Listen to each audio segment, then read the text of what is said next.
Welcome back to Season of the Weed. Yeah. We are welcome.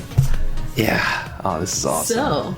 So, usually Russell and I are talking over the interwebs. Like 600 miles away, yeah. We're usually not in the same room when we're doing a podcast, but today is very special. Russell's in town in Cincinnati with me, and we're doing the podcast in the same room. Doing it live! We're doing it live, but not live for you. Live for us, but not live for you. Look, it's always live for us, but there's a phrase called, screw it, we'll do it live. So, yeah, no. All right, well... today we are reviewing episode 8 of Somali and the Forest Spirit. I can't remember the name of the episode. Neither can I, but let's be honest. This is the most forgettable episode in the anime. Honestly, think so as well.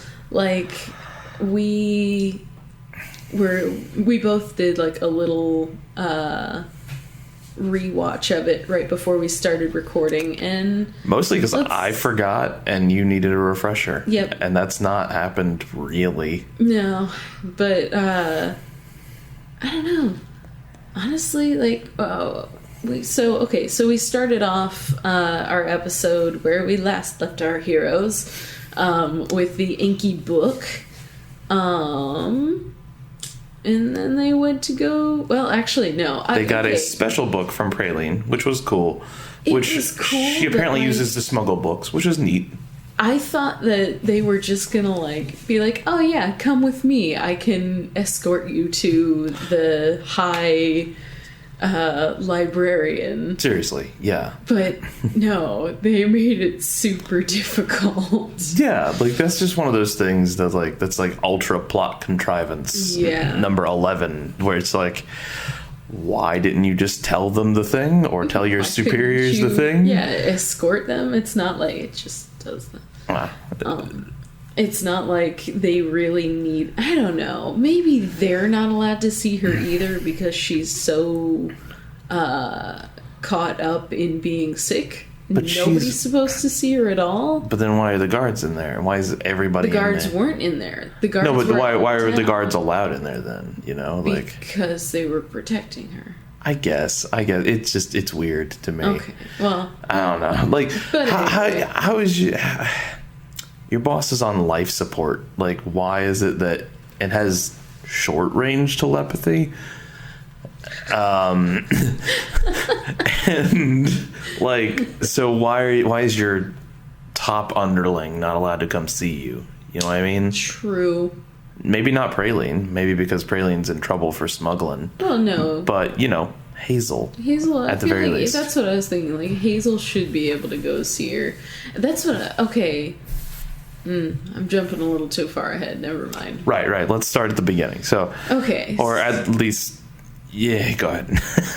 So, Praline gives the book, which is a map, and Somali and Papa Gollum go through the library/castle, which has ventilation shafts, caverns, and roots everywhere, and that's cool. But like, they made it really complicated, and like some kind of dungeon.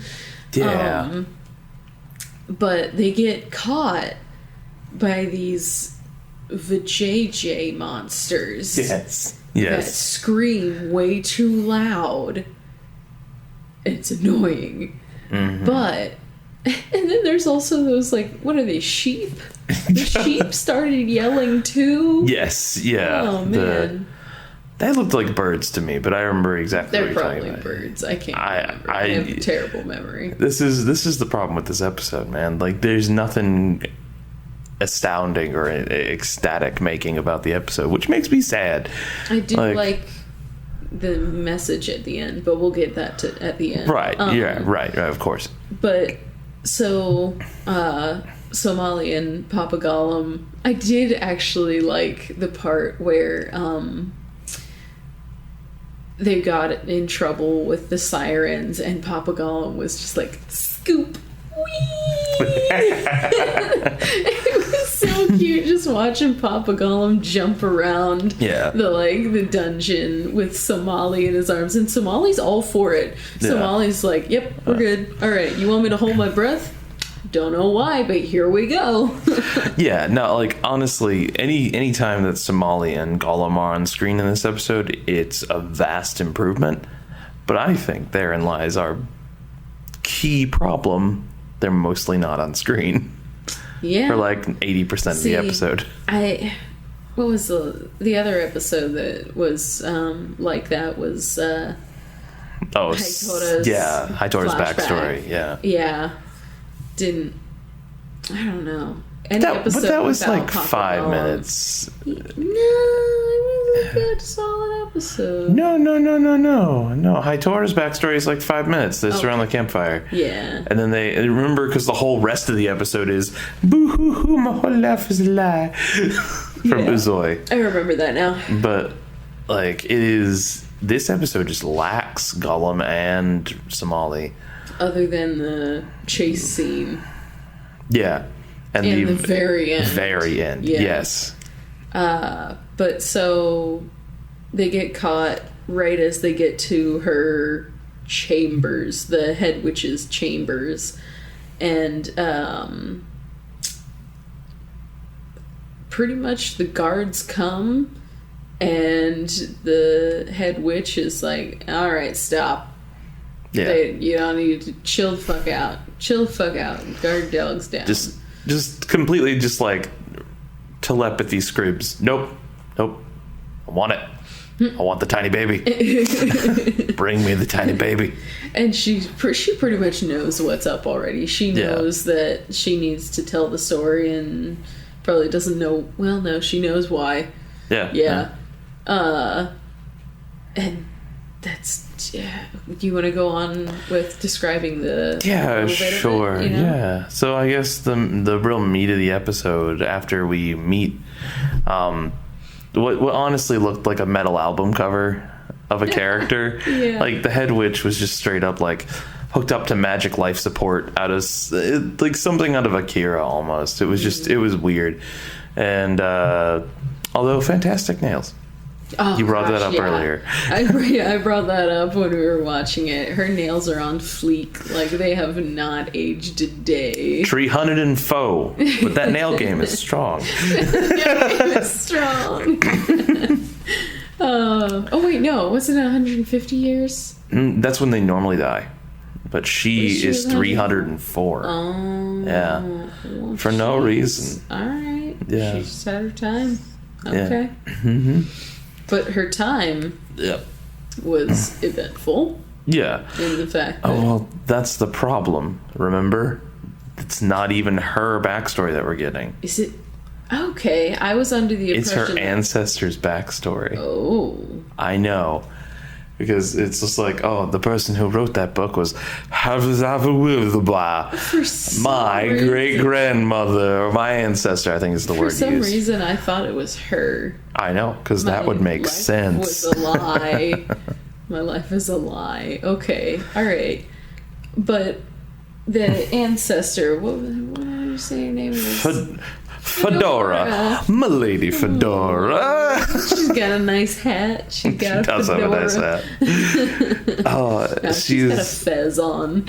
It's the same last name. It's just not the same first name. But she's flying over the sea. She's going... I can't remember where she was going. I think she back to her studies, or like back to the library or something. Yeah. She's headed back to her master. She's like, oh, teacher never mentioned these strong winds. And then, Auntie M. Just blown. She's drifted off. She's gusted away. She is. And... Blank. I know, blank. I'm keeping that in. Blank. Agree. She wakes up. She just wakes up. Did she get knocked out by this storm? She gets knocked out because she's thrown. Her and her broom are both thrown. Yeah, that's right. Onto this island that's off the shore and is apparently relatively close to the desert, or everyone in this gosh dang planet calls things a dragon twister. Everywhere. There are dragon twisters everywhere. There are no I still say they need googly eyes. There are only... What'd you say? I still say they need the googly eyes. You remember we talked about that? They need googly eyes. They need just...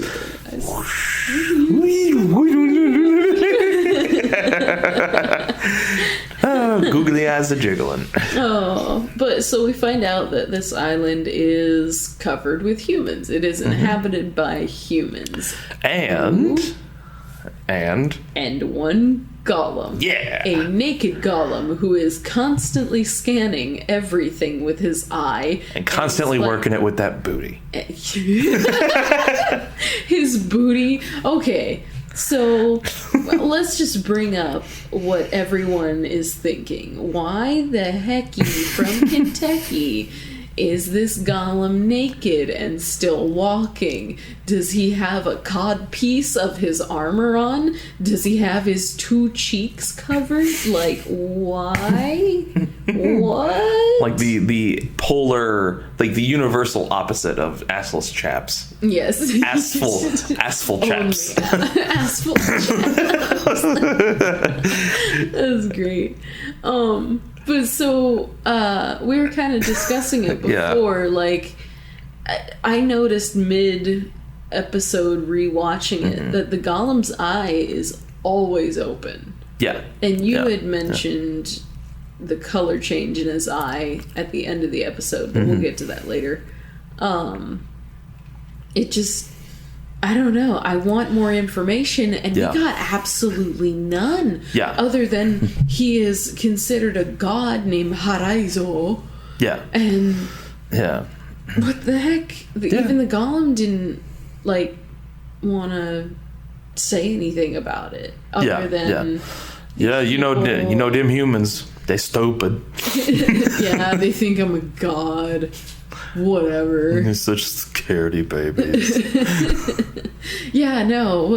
Who was it that said that? Who said that humans are Let's go.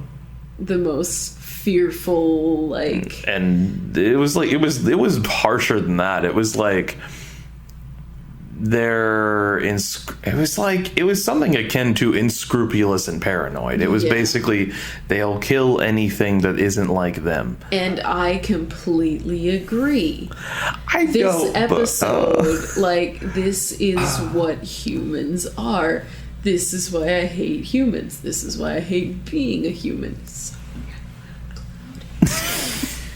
Sorry, I'm loud, Cloudy. She's fine. She'll be all right. Okay. Now, the thing is, like, I understand that, like, God, I don't know. I think you gotta, okay, all I'll say is, you know, end of the human race, you know, aside, like, and the human extinction movement ideals aside. You mean my ideal? Yes. My ideals that are carried out in this anime.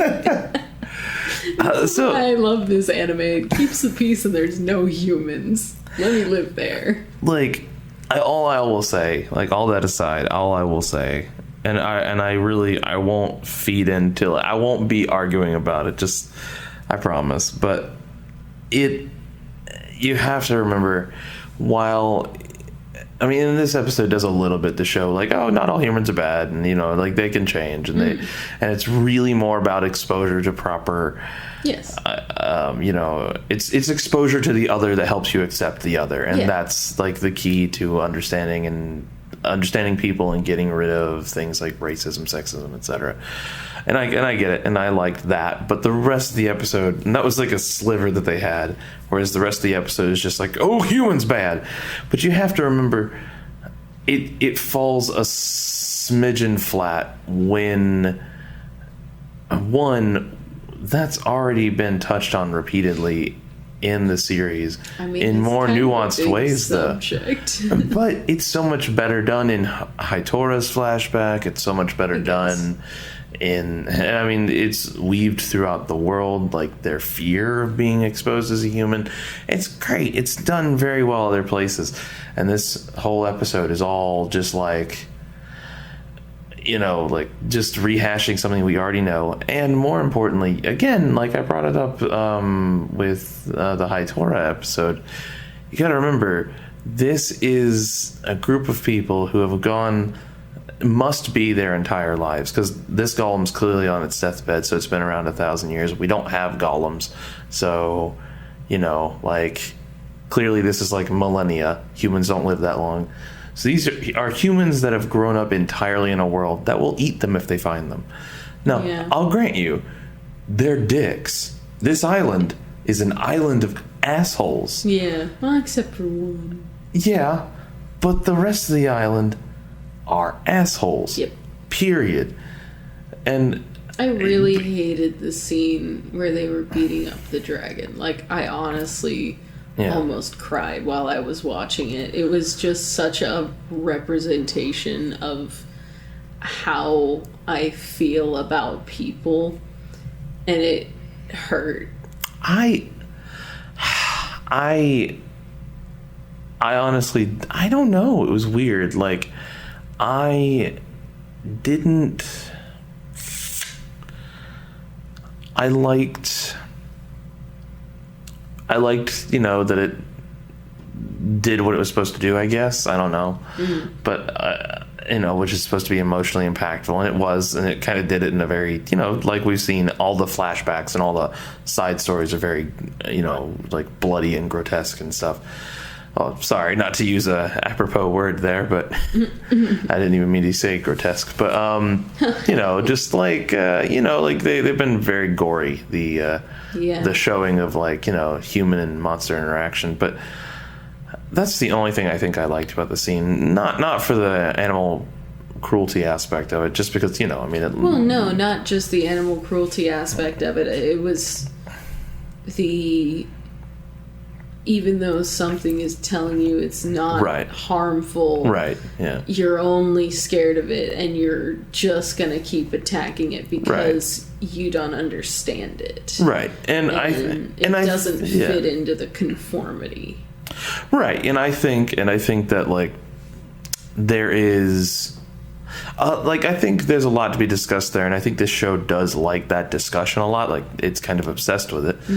It's sort of the whole premise, and like, I think it does a fine job everywhere else, but here it's just, you know, the hammer on the head. You know, it's just it's beating you over the head with the idea. Definitely, and it's not in any way what I could even remotely call subtle. I definitely feel like this episode was trying to give us more backstory on why the humans and the monsters. I don't want to call them monsters, but I want to call them monsters. How they came to know about each other and their whole backstory. It's that kind of world building, story building. Here's the backstory to what's been going on in this world. But I feel like everything in this episode we kind of already knew. Exactly. And it was, and again, I think it was told better other places. I really do. The only thing you get to see more is the senseless violence part that they were talking about. Because Haitora's violence is honestly understandable. He's starving to death. He thinks he's been found out. If that harpy turns around, you know, like if that harpy turns around, they're screwed. But that seems so that's more understandable. Yeah, Haitora's, well, obviously because this episode takes place so long ago, but Haitora's comes after that. Yeah. It makes me think, like, how many humans are left. Yeah. And just how slim of a chance they have of finding some humans in order to get Somali back acclimated to it, because otherwise I don't think she's gonna be living with humans. I think she's gonna be kind of a solo act. Yeah. But also she has so many friends around, she doesn't really need that. it's it's so interesting. Like,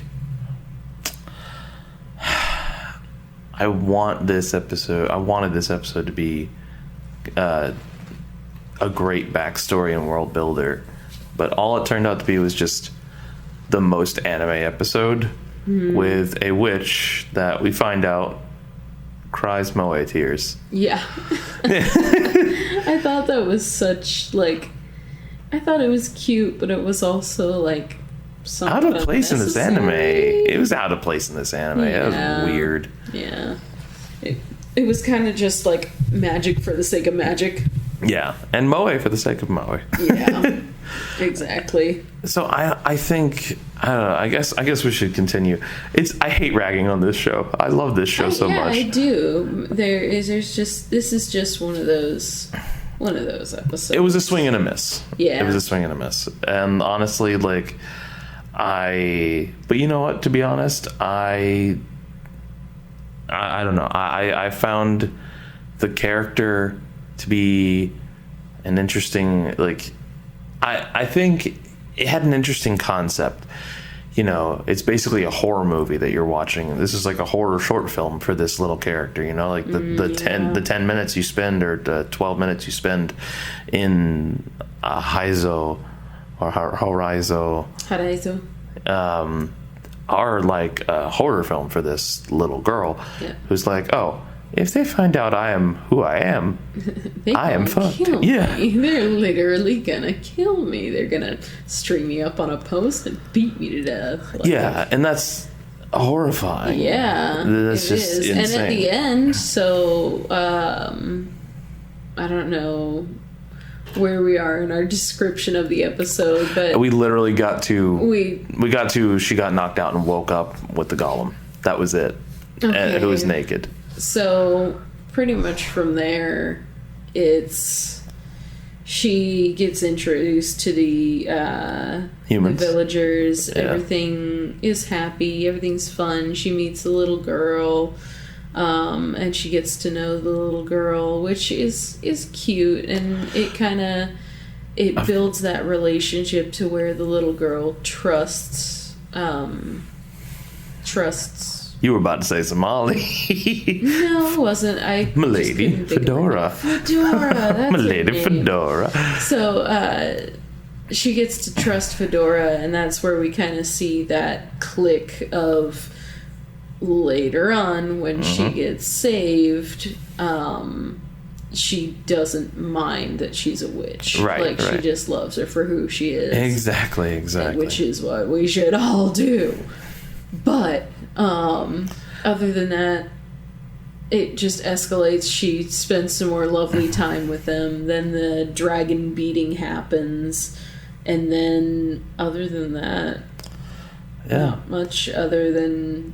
So literally, the TLDR is literally wakes up, finds out these dickish humans are dickish, and will kill her if they find out she's a witch. She's like, namaste, this'll work. Yeah. And the second she thinks that, she makes a friend, and with Mia, the human girl, and who happened to be the one that discovered her and told Gollum about her, well, the past Gollum. And, it was like, okay, that happens. As soon as she makes friends, the dragon beating happens.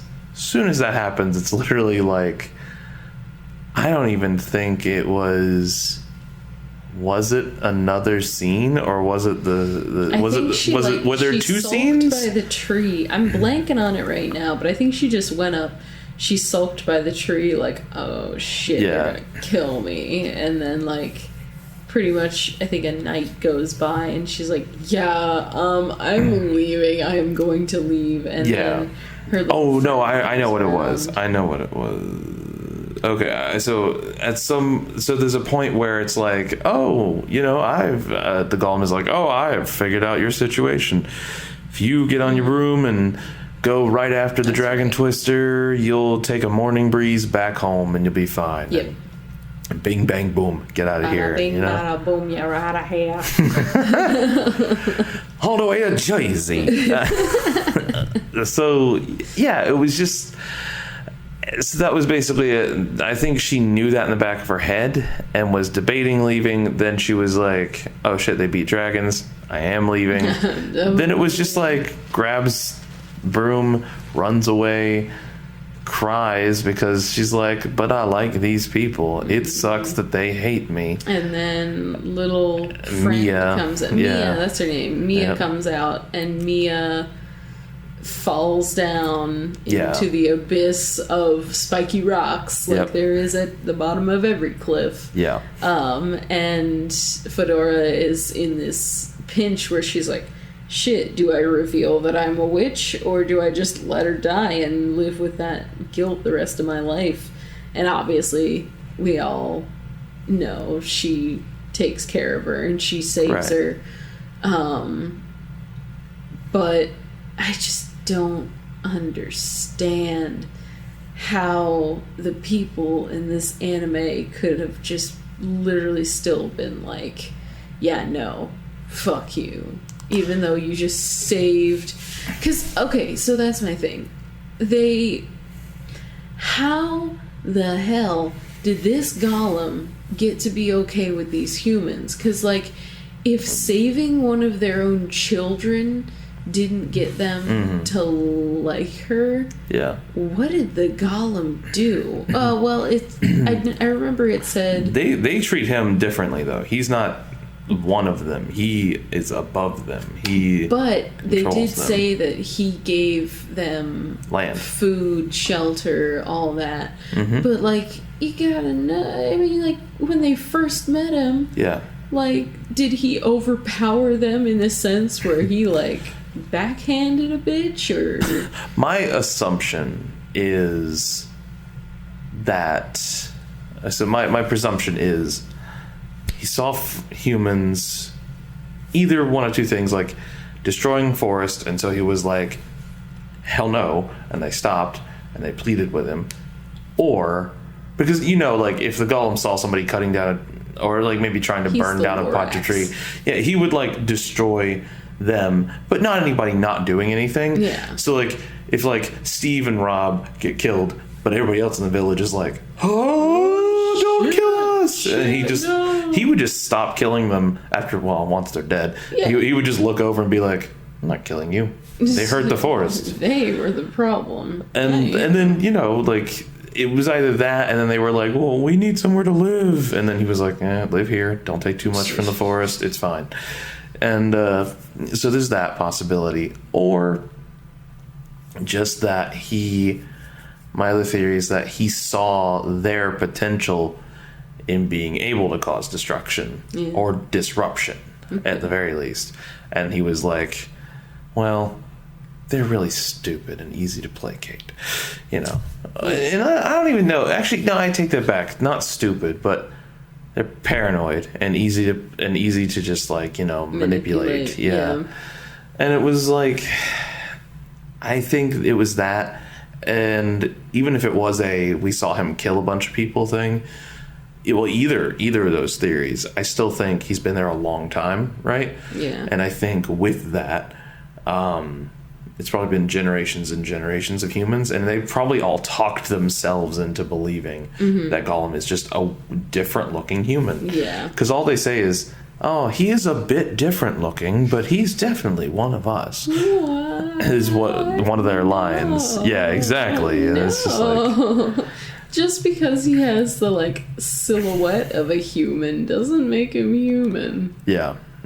It's frustrating. Yeah. Anyway, so other than that, she just flies back off to her own place after crying moe tears that float in the air. Yes. She doesn't just fly off. She has crying moe tears.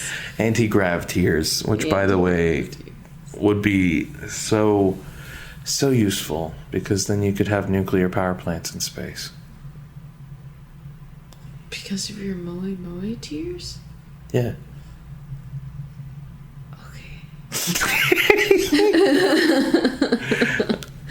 Anyway, how, but okay. They run off water. Sure. But actually, I feel like you could probably make directional flow a thing. It would just be way less efficient in space. Anyway, whatever. Yeah. So look, they were fucking stupid. All right. Yeah.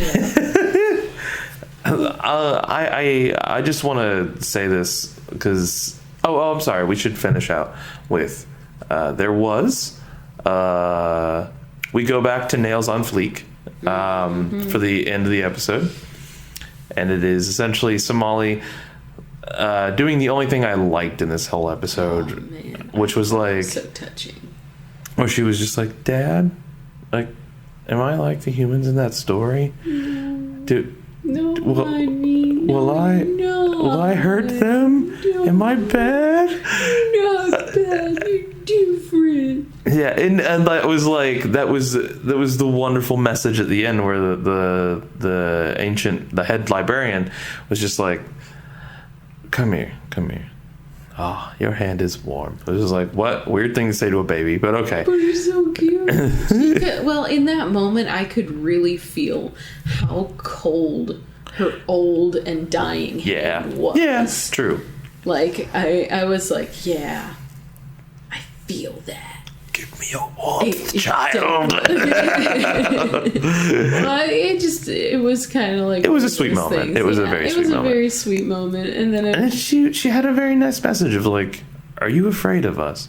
And so I was like, no, what? No, you guys are nice. And she was like, no, you're nice. I like you guys. So Nails on Fleek was just like, then we'll reach an understanding. Butterflies. Which is how I would like to die. Yeah, I would like exploding into butterflies. To explode into butterflies and glow everywhere, except my butterflies will be pink and blue exclusively. Other than that, yeah, I want to die into butterflies. I don't think pretty much anything happens after that. No, that is the like. Well, there's you see all the witches mourning that death. That is it. Yeah. And wait, I'm sorry. There is one important piece of plot. They are told right before Somali is like, "Dad, am I like them?" Right before that very touching moment, there is an important piece of information conveyed by the witch. If you are looking for humans, go to the ends of the earth. Which is the way it's capitalized makes me think it is a named locale, not a spot, not like Antarctica, but like there's an island literally called ends of the earth or something. Yeah. That might be it. I'm definitely okay. And that's it. There's nothing. So I really hope that next episode is a chill episode with just Papa Gollum and Somali. And that's what the recap, or not the recap, the preview looks like. And it does. It looks like, and it's called like Quiet Moments Remembered. So it looks like maybe it's but that could also mean it's just like a look back episode where they like just replay moments from previous episodes. Oh, they wouldn't do that. No, that's you don't weird. Think so? I don't think so. I feel like they've only got cheap. They've only got 12 episodes. I think they have a story they want to tell. All right. And every episode has incorporated that story in some way. Yeah. You know, that, hey, monsters good, humans bad, understanding each other extra good, plus. Like, and yeah, I don't know, man. Like, there's such a strange little... This was just a swing and a miss. It was trying to hit the same thing that we already hit better in past episodes, and it just didn't do it. And one thing I'm hoping for is that next episode breaks the pattern of twofers, and I think it will. I think we won't get any, we've reached a location. Oh no, must spend second episode in location. Yeah. Which I've liked, because I've liked every location. It spreads except for this one. This one was definitely strange. This one was because I don't like this location because we got our hopes raised so high and then dashed quite splendidly. There weren't enough anime titties. There were not. And there were way too few. There was way too little being in this current time and way too little any kind of world building that wasn't... Yeah, I really wanted to see more of that world other than the giant library and the entrance. Like, it looked like it had so much more potential, but meh. I would have settled for more library. I'm gonna be honest. Really? I would have settled for that. Oh, I thought more it was than too much library. More than what this episode had, or I mean, I don't mean necessarily more physical space in the library. I just mean more stuff about it. More things getting known would be nice. But it would just be, I don't know. It's just, they'll do better next time. I have faith in this show that it'll be good. I am a happy camper with the show. Yes. On the whole, this is just the first episode that I am like, if I had to say thumbs up or thumbs down, it's a thumbs down. Yeah. It's actually a sideways thumb, because a thumbs down is like about 25% low. Yeah, like a thumbs down would be like absolute garbage. This is like I think this is like a side thumb. Midway. Yeah, it's not good though. It's southwest. And every other episode has been good, so I'm going to forgive it this one time, absolutely. And definitely. Our final 4 episodes horrible. It's not like No. I would be like, oh yeah, I hated this episode.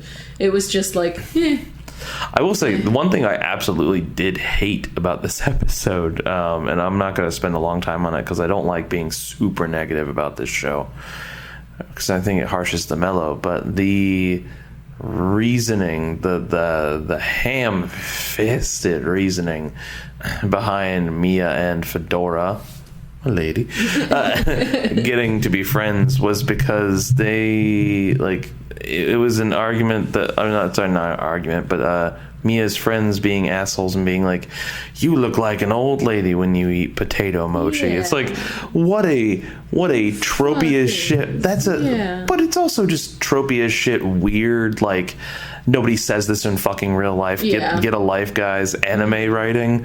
Yeah. Like, because you know the type of anime. Like, I mean, obviously not all anime is like that, No.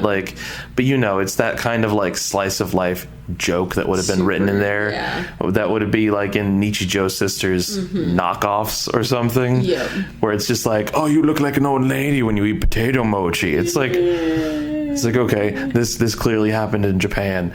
Oh god, like clearly Japan. Yeah. Oh god, it was just strange, man. Like I hated that. Yeah. I wished anything else would have been better. Yeah. Anything less moi moi and a moo would have been better. Yeah, definitely. I think it could have. It could have been any inciting incident that was like, oh, let me do this as a thank you for you saving my life. And it could have been a thing. Anything. Heck, it would have been even more compelling had she used her magic to do the thing, whatever it was, you know? Well. So I don't know. It's just so, I don't know. So I think that she really, I don't know, I feel like she should have slipped up a little bit with the magic at some point before she had realized that it was detrimental to her life in order to keep her magic hidden away. Right, yeah. So. Would have been more tense storytelling. Yeah. Would have built the tension harder. I just think that's a consequence of having 22 and a half or 23 minutes and then eating 5 of those minutes up with an ending and an opener. Yeah. So, I mean, you're working with 18 minutes and then you wasted like 3 or 4 of those minutes at the beginning. Recapping. Yeah, basically just, And then it was just, I don't know, there was not much time. I think the scenes we have in the past are 10 or 12 minutes total, I think. Yeah. And it's not much. No. It's not much at all. Well. And I honestly, like, I'll do my 3-point I was recap just about to move very on to quick. that. I'll do it very quick. Character, hated it. There was barely any. And, like, what there was will never matter again. Yeah. And even if it does, it's like, okay. I mean, like, there are so many loose ends in this episode that I wish they would tie up, but, like, the only person who ever read that book is now dead, so exactly. we're not getting that. I do like, by the way, that just because it just is sad funny, not even really haha, but just like, that poor woman wrote a book and she's the only one who ever read it. Yeah. What the heck? Yeah. Well, I don't know. Maybe she was just... Yeah. Was she really the only one, man? Well, at least the only person that ever checked it out of the library. Well, so somebody maybe else had to have, because... Oh, yeah, because the monsters. Yeah. Somebody found out. Maybe it was just that copy. Maybe. Just Or that maybe copy. it was she's the only one who read it since it got to the library. Yeah. Maybe she did a little bit of guilt reading. Yeah. Oh, no, this book runs in the family. All right, well, setting? Yeah, setting. Not as fun. It's nice to see some humans, I guess, but that's it. I don't know. It was because it was at least something new, but that's it. I didn't like it that much. I thought it was a very generic little village. Yeah. Not too much. And they had my least favorite element in all of the world building. What's that? Dragon twisters. Fucking dragon twisters. Which are apparently just called dragon twisters. Is it called that because dragons fart when they fly by and it becomes a dragon twister? Potentially. I would like to have seen the dragon fart. Yep, me too. But apparently they just happen every day. So because it was like, the golem was like, oh, every day at like 6 a.m, one loops around. New twister. Oh, man. But apparently in the morning they're not as harsh. Well, I think it was just like they kind of flow back out, I think. So I think it was like she's supposed to follow a tailwind, I think. I think she's just kind of supposed to be pulled along with the edge of the storm, That sort of makes sense. thing. It was just, I don't know, man. It was bad. And plot. I like that we now have a location. We have the name of a location, and on good authority, there's Hunan beans there. Yes. That's what I liked. Everything else was not really plot. It was... I mean, it was technically plot, because you found out... It was backstory. Yeah. It was That's why... It was The rest was And I feel very bad that we can't give a much more elucidating analysis of the whole thing, but truly, I think this will be the only time that we just have a negative episode. Yeah. At least of this show, Hopefully this is the only negative one. Yeah, and I just it's quite telling because I don't like to think of myself as a negative Nancy. I just like to think of myself as being brutally upfront about problems, and then usually I'm not gonna say I don't care, but I move forward and I just say, hey, yeah, it's a problem, but that's okay.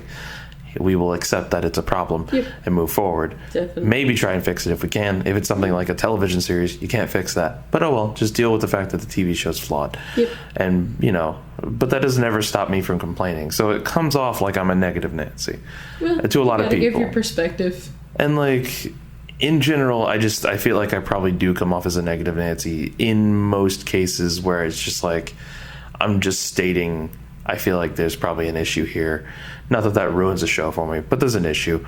And I do that in a lot of things in life. But you are quite the optimist with anime, and you're very loose with anime in terms of what you will allow it to do and what you will still enjoy from it. I mean, there's some things that anime, it just follows the line of in some ways. But, there's so many different types of anime. Not a lot of... There's some that are tropey and they follow the same storylines, and those are the ones that I don't enjoy. But, I have leeway on what I expect from an anime. Right. And I mean, but you also do a good job of just looking past a lot of that sort of stuff. Yeah. And latching onto something you can enjoy. And I am that way as well. I just don't have as much, I guess, of a filter. And I just still also talk about the negatives. Yeah. Which I'm sure just makes me sound like a complainer. But, the reason I bring this up is that even you, this episode, have been it's not great. It's not good. It's not. Because it's really just, there's nothing to latch onto in it. No. There's nothing. There's the ending and a little tiny moment in the beginning. Yeah. The ending was about the only thing that really got me emotional. Yeah. And that's because it was Somali. Exactly. A character that we have grown attached to instead of this woman that we don't know.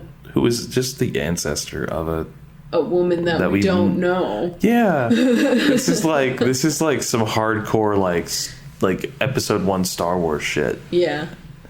It is so weird. Just like, oh, my teacher Darth Plagueis, like okay, we don't know who you are, we don't know who that is. He taught who? We don't know who that is. We don't care. Okay, all right. It was so. I guess I know this person now. Yeah, it was. Remember that name? Wow. It was. You know what? Better luck next time. I still love the show. Yeah. My predictions for next episode are it's going to break the twofer, and the pattern of twofers and the pattern of just being hyper intense. Yes. Same for me. Like, character didn't feel very much of a connection to any of the characters. Yeah. Didn't have much to connect to. Setting. It was nice, but it just felt like a generic village. Felt very milquetoast, very bland. Milquetoast, yeah. Rice, the brat diet. And also like the chamber of the head librarian. Yeah.